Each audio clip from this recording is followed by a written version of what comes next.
Hello guys, welcome to our YouTube channel study with M. आज मैं आप सभी के लिए काफ़ी इंपॉर्टेंट वीडियो लेके आई हूँ। तो देखिए, आगामी फॉरेस्ट गार्ड के एग्ज़ाम के रिगार्डिंग हमारे द्वारा हिंदी की सीरीज़ भी स्टार्ट की गई है, जिसका पार्ट 3 आज मैं आप सभी के लिए लेके आई हूँ।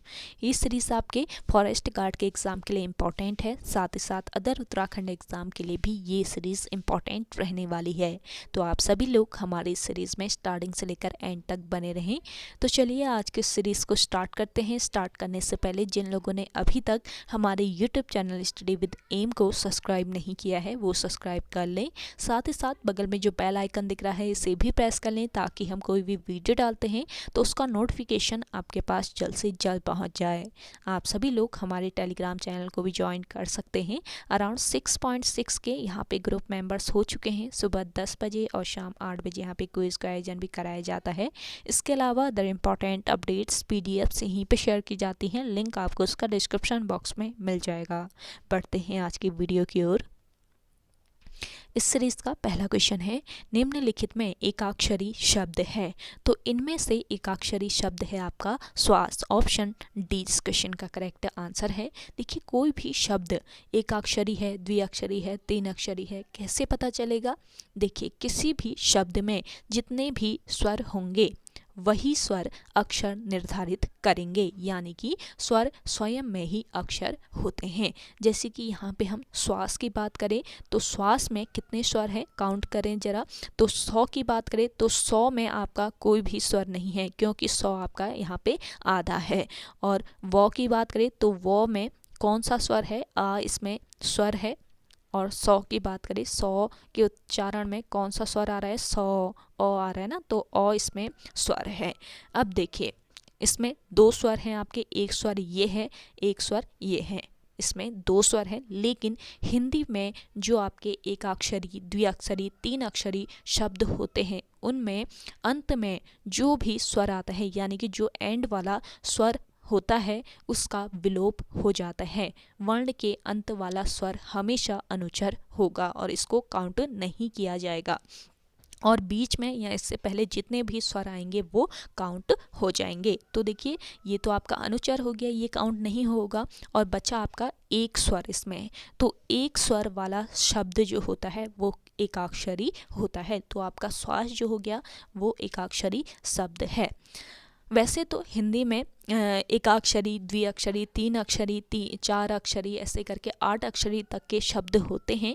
लेकिन जो मेन रूप से यूज़ किए जाते हैं वो 4 या 5 अक्षरी तक के शब्द यूज़ किए जाते हैं। और हिंदी में सर्वाधिक प्रयोग जो होता है वो किन शब्दों का? एकाक्षरी शब्दों का होता है। इम्पॉर्टेंट पॉइंट है, इसको ध्यान रखिए, नोट कर लीजिए हो सके तो। हिंदी में सर्वाधिक प्रयोग एकाक्षरी शब्दों का होता है। और हिंदी भाषा में कुल वर्णों की संख्या की बात करें तो हिंदी भाषा में कुल वर्णों की संख्या कितनी होती है? 52 होती है, जिनमें से स्वरों की संख्या कितनी होती है? 11 स्वर होते हैं। और स्वरों को स्वतंत्र वर्ण कहा जाता है। स्वतंत्र वर्ण जो कहा जाता है किसको? स्वरों को। और स्वरों की स्वतंत्र वर्ण जो होते हैं वो कितने होते हैं?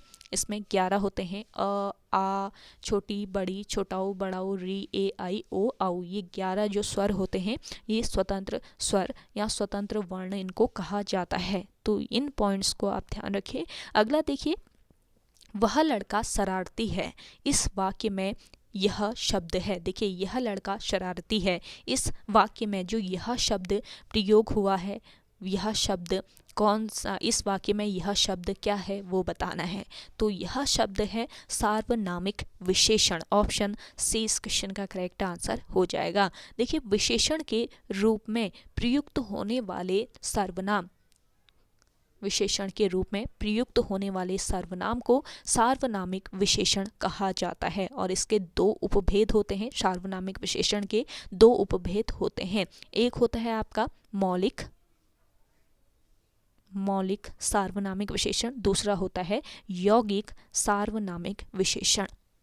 तो यौगिक और मौलिक दो उपभेद होते हैं सार्वनामिक विशेषण के। सबसे पहले मौलिक की बात करें तो जो सर्वनाम बिना रूपांतर के मौलिक के रूप में संज्ञा के पहले आकर उनकी विशेषता बतलाते हैं उन्हें इस वर्ग में रखा जाता है। ध्यान दीजिएगा, जो सर्वनाम बिना रूपांतर के, उसके रूप में कोई भी अंतर नहीं होगा, जो सर्वनाम बिना रूपांतर के मौलिक रूप में संज्ञा से पहले आकर उसकी विशेषता बतलाते हैं उन्हें इस वर्ग में रखा जाता है। जैसे कि यह लड़का शरारती है, तो यह यहाँ पे क्या हो गया, आपका मौलिक सार्वनामिक विशेषण हो जाएगा। अगर हम एक सेंटेंस से दूसरा सेंटेंस ले लें कि वह किताब फटी है, वह किताब फटी है,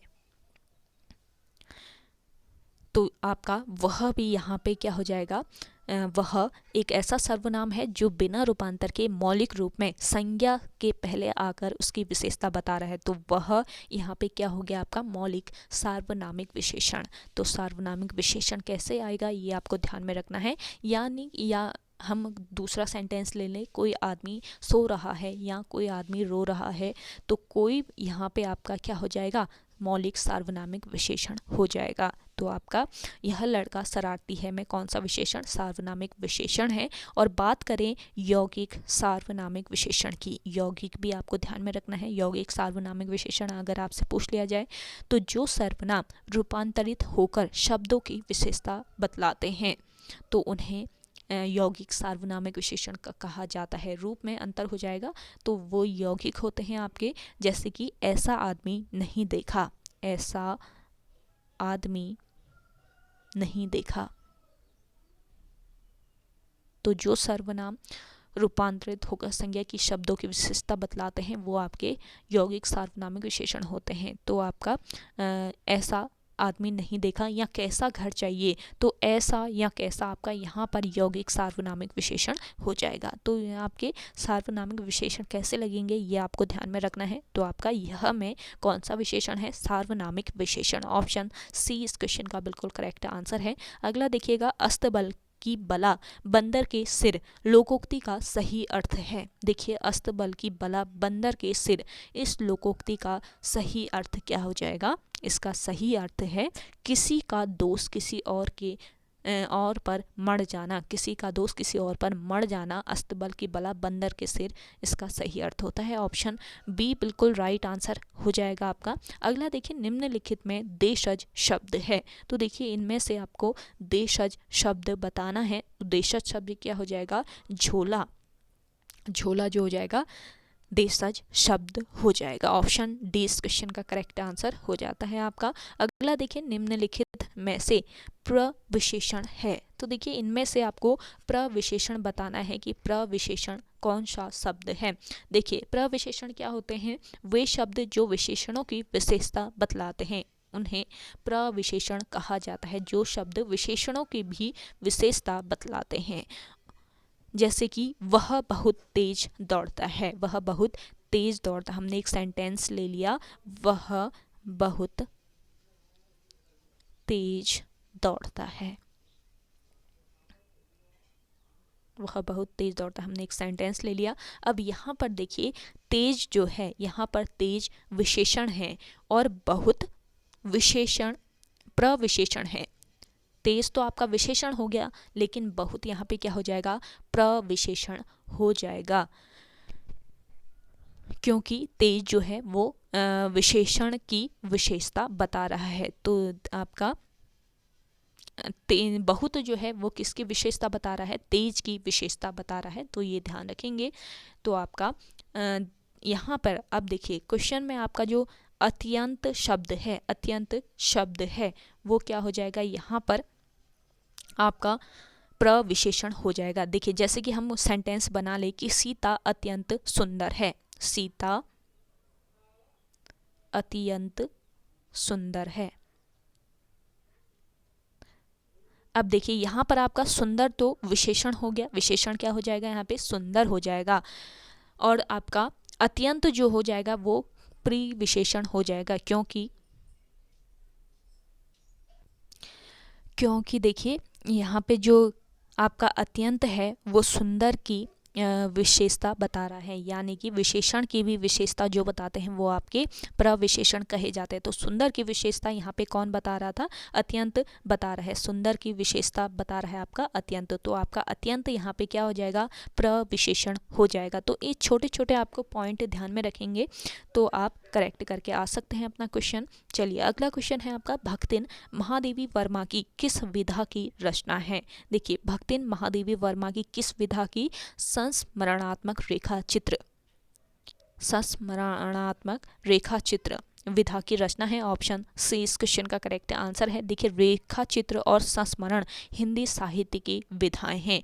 और बात करें रेखा चित्र की बात करें तो जब किसी व्यक्ति, वस्तु, स्थान, घटना, दृश्य आदि का इस प्रकार वर्णन किया जाता है कि पाठक के मन पर उसका हूबहू चित्र बन जाता है। जैसे कि हम कोई कहानी पढ़ रहे हैं, उसका माइंड में हमारा अगर हूबहू चित्र बन जाता है तो उसको क्या कहा जाता है? उसको रेखा चित्र कहा जाता है। और संस्मरण क्या होते हैं? जब लेखक अपने या किसी अन्य व्यक्ति के जीवन की जो बीती घटना या दृश्य का स्मरण करता है तो उसका वर्णन करता है, तो उसको क्या कहा जाता है? संस्मरण कहा जाता है। तो आपको ये पॉइंट ध्यान में रखने हैं, रेखा चित्र क्या होते हैं और संस्मरण क्या होते हैं। रेखा चित्र जब किसी व्यक्ति, वस्तु, स्थान, घटना, दृश्य आदि का इस प्रकार वर्णन किया जाता है कि पाठक, पढ़ने वाले के मन पर उसका हूबहू चित्र बन जाए तो उसको रेखा चित्र कहा जाता है। और आपका संस्मरण किसको कहा जाता है? संस्मरण जब लेखक अपने या किसी अन्य व्यक्ति के जीवन में बीती घटना या दृश्य का स्मरण करता है, तो स्मरण कर उसका वर्णन जब करता है तो उसको क्या कहा जाता है? संस्मरण कहा जाता है। तो भक्तिन महादेवी वर्मा की संस्मरणात्मक रेखा चित्र की रचना है, ये ध्यान रखेंगे। अगला क्वेश्चन है आपका, हिंदी वर्णमाला के अनुसार कौन सा वर्ण पंचमाक्षर है? अब देखिए, अभी हमने एक अक्षरी शब्द पढ़ा ना, अब यहाँ पे आपका पंचमाक्षर शब्द आ गया। तो हिंदी वर्णमाला के अनुसार कौन सा वर्ण बताना है, कौन सा पंचमाक्षर है? तो पंचमाक्षर यहाँ पे वर्ण हो जाएगा आपका म। ऑप्शन ए बिल्कुल यहाँ पे आपका करेक्ट आंसर हो जाएगा। अगला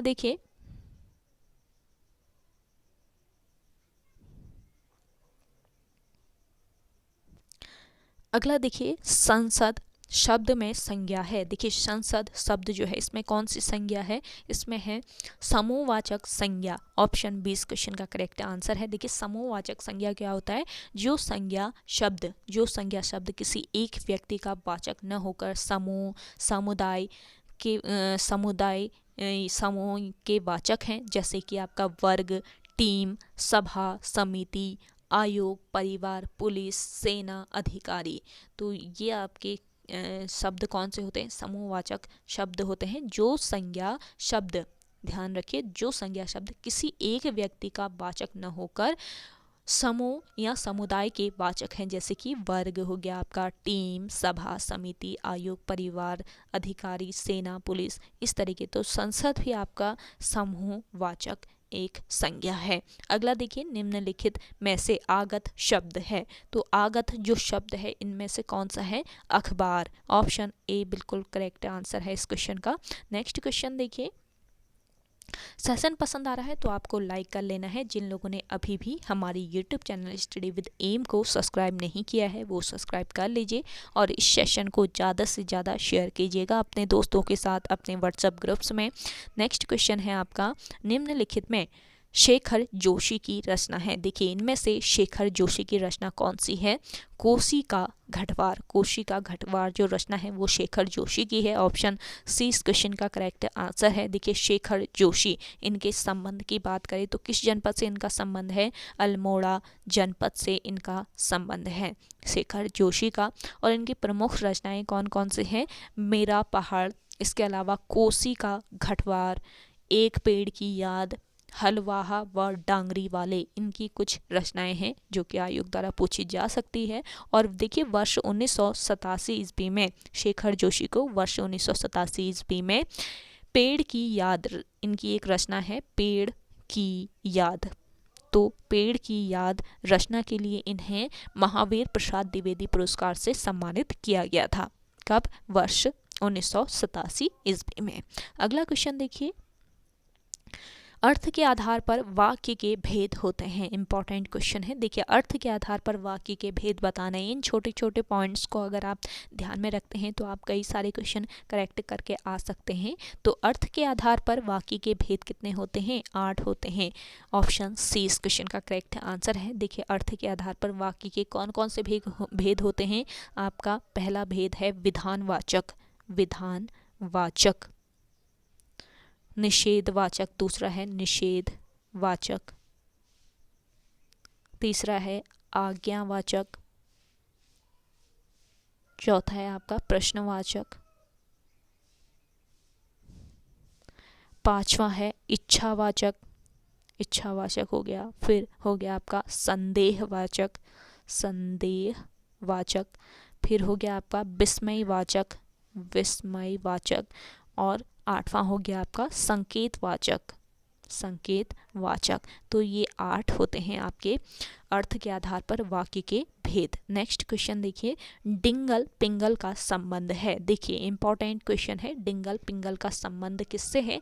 राजस्थान से इसका संबंध है। ऑप्शन सी बिल्कुल राइट आंसर हो जाएगा आपका। देखिए, राजस्थान के चारण कवियों ने अपने गीतों के लिए जिस साहित्यिक शैली का प्रयोग किया है उसे डिंगल कहा जाता है। इंपॉर्टेंट पॉइंट है, ध्यान रखिए। राजस्थान के जो चारण कवि हैं, तो राजस्थान के चारण कवियों ने अपने गीतों के लिए जिस साहित्यिक शैली का प्रयोग किया है उसको डिंगल कहा जाता है। तो डिंगल आपका एक क्या है? साहित्यिक शैली है जो कि राजस्थान के चारण कवियों द्वारा प्रयुक्त किया गया है। और वैसे चारण कवियों के अतिरिक्त पृथ्वीराज राठौड़ जैसे अन्य कवियों ने भी डिंगल शैली की रचना की है। और वास्तव में डिंगल और पिंगल साहित्यिक राजस्थानी के 2 प्रकार है। ध्यान रखिएगा, डिंगल और पिंगल जो है ये राजस्थानी साहित्यिक के ये 2 प्रकार हैं। डिंगल जो है, डिंगल की बात करें तो डिंगल आपका पश्चिमी राजस्थानी का साहित्यिक रूप है। डिंगल पश्चिमी राजस्थानी का साहित्यिक रूप है और इसका अधिकतर साहित्य चारण कवियों द्वारा लिखित है। जबकि पिंगल की बात करें तो पिंगल पूर्वी राजस्थानी का साहित्यिक रूप है। इसका अधिकतर साहित्य किस जाति के कवियों द्वारा लिखित है? भाट जाति के कवियों द्वारा लिखित है। तो ये पॉइंट आपका इम्पॉर्टेंट है। डिंगल और पिंगल से आपके क्वेश्चन बनते हैं आयु के द्वारा। तो राजस्थान के चारण कवियों ने अपने गीतों के लिए जिस साहित्यिक शैली का प्रयोग किया है वो क्या कहलाता है? आपका डिंगल कहलाता है। और मेन रूप से वास्तव में डिंगल और पिंगल जो है ये साहित्यिक राजस्थानी के 2 प्रकार हैं। ये पॉइंट आप ध्यान रखेंगे। अगला क्वेश्चन देखिए, शीलबंद शब्द है। तो आपको इनमें से बताना है कि जो शीलबंद शब्द है वो कैसा शब्द है? ये है आपका शंकर शब्द। ऑप्शन डी इस क्वेश्चन का राइट आंसर हो जाएगा। नेक्स्ट क्वेश्चन देखिए, निम्नलिखित में से कौन सा संधि विच्छेद व्यंजन संधि से संबंधित नहीं है?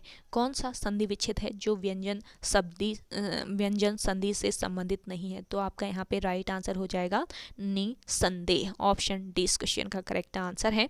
अगला देखिएगा, निम्नलिखित में से स्त्रीलिंग शब्द है। इनमें से आपको स्त्रीलिंग शब्द बताना है। मैंने आपको पिछले 1-2 जो सीरीज़ है, पहले या दूसरे सीरीज़ में आपको बताया है कि स्त्रीलिंग शब्द क्या होते हैं।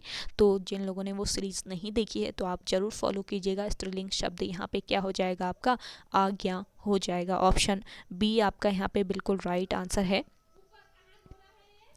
उसमें आपको बताया गया था अकारांत, इकारांत और ईकारांत जो शब्द होते हैं वो प्रायः स्त्रीलिंग होते हैं। तो इस तरीके से आपको ध्यान में रखना है। तो आगे यहाँ पे आपका क्या हो जाएगा? स्त्रीलिंग शब्द हो जाएगा। नेक्स्ट देखिए, अंगुली का तद्भव रूप है। अंगुली का तद्भव रूप क्या हो जाएगा? उंगली। ऑप्शन सी इस क्वेश्चन का बिल्कुल राइट आंसर हो जाएगा। देखिए, तद्भव रूप क्या होते हैं? तद्भव शब्द का अर्थ उससे होना, यानी कि संस्कृत से विकृत होकर या परिवर्तित होकर जो बने शब्द होते हैं उनको क्या कहा जाता है? उनको तद्भव शब्द कहा जाता है। देखिए, अब हिंदी में अनेक शब्द ऐसे हैं जो निकले तो संस्कृत से हैं। हिंदी के अनेक शब्द ऐसे हैं जो निकले तो संस्कृत से ही हैं, पर प्राकृत, अपभ्रंश पुरानी हिंदी से गुजरने के कारण वे बहुत बदल गए हैं। अतः संस्कृत के जो शब्द अपभ्रंश पुरानी हिंदी से गुजरने के कारण आज परिवर्तित रूप में मिलते हैं, तो उन्हें क्या कहा जाता है? उनको कहा जाता है तद्भव शब्द। जैसे कि आपके अंगुली, उंगली, सॉरी इसका राइट आंसर हो जाएगा उंगली। ऑप्शन फर्स्ट इस क्वेश्चन का करेक्ट आंसर है। तो अंगुली का तद्भव रूप क्या हो जाएगा? उंगली। अगला देखिएगा, परिमाणवाचक भेद है। देखिए परिमाणवाचक भेद आपका कौन सा है? परिमाणवाचक भेद है विशेषण का। परिमाणवाचक भेद किसका है? विशेषण का भेद है। ऑप्शन 20 क्वेश्चन का करेक्ट आंसर है। अगला देखिए, अयोगवा वर्णों का प्रयोग होता है। देखिए अयोगवा जो वर्ण होते हैं इनका प्रयोग होता है, कैसे इनका प्रयोग होता है? इनका प्रयोग होता है विसर्ग के रूप में। ऑप्शन सी आपका यहाँ पे बिल्कुल राइट आंसर हो जाएगा। जितने भी आपके अयोगवा वर्ण होंगे उनका प्रयोग होगा विसर्ग के रूप में। देखिए ऐसे वर्ण, अयोगवा क्या होते हैं? ऐसे वर्ण जिनमें स्वर एवं व्यंजन दोनों के गुण पाए जाते हैं। ध्यान रखिएगा, ऐसे वर्ण जिसमें स्वर और व्यंजन दोनों के गुण पाए जाते हैं उन्हें क्या कहा जाता है? अयोगवा कहा जाता है। और हिंदी वर्णमाला के अनुसार अयोगवा कौन कौन से होते हैं? हिंदी वर्णमाला के अनुसार अंक और अह जो होते हैं ये आपके अयोगवाह होते हैं। और अयोगवाह का जो यूज़ होता है वो किसके रूप में होता है? वो विसर्ग के रूप में होता है। ये पॉइंट आपको नोट कर लेना है, इंपॉर्टेंट पॉइंट है। अगला देखिएगा, अन्वय का अर्थ है। देखिए अन्वय का जो अर्थ हो जाएगा आपका क्या हो जाएगा? वाक्य की अनुरूपता जो है ये अन्वय का अर्थ होता है। ऑप्शन 20 क्वेश्चन का बिल्कुल राइट आंसर हो जाएगा। नेक्स्ट क्वेश्चन देखिए, निम्नलिखित में से कौन सा शब्द सरस्वती का पर्यायवाची नहीं है? तो देखिए इनमें से कौन सा शब्द जो है वो पर्यायवाची, निम्नलिखित में कौन सा शब्द सरस्वती का पर्यायवाची नहीं है? तो कौन सा शब्द ऐसा है जो सरस्वती का पर्यायवाची इसमें से नहीं है? देखिए सरस्वती के पर्यायवाची शब्द की बात करें तो कौन कौन से पर्यायवाची होते हैं सरस्वती के? गिरा होता है, देखिए इसके अलावा शारदा, भारती, वीणा पाणी, इसके अलावा विमला, वागीश और वागेश्वरी, ये सभी पर्यायवाची शब्द होते हैं किसके? सरस्वती के। अब देखिए वाणी, वीणा, पाणी और शारदा ये तो आपके पर्यायवाची शब्द होते हैं किसके? सरस्वती के। लेकिन जो कमला है, कमला जो है ये पर्यायवाची शब्द नहीं होता है सरस्वती का। तो इस क्वेश्चन का करेक्ट आंसर क्या हो जाएगा आपका? ऑप्शन डी लगा लीजिए, करेक्ट है आपका इस क्वेश्चन का राइट आंसर। तो ओके गाइज, आज के इस सेशन में इतना ही। आई होप आपको आज का ये सेशन पसंद आया होगा। अगर आज का ये सेशन आपको पसंद आता है तो इस सेशन को लाइक कीजिए, शेयर कीजिए, और जिन लोगों ने अभी भी हमारे YouTube channel study with M को सब्सक्राइब नहीं किया है वो सब्सक्राइब कर लीजिएगा। चलिए मिलते हैं एक नई इंटरेस्टिंग वीडियोज़ के साथ, तब तक के लिए धन्यवाद।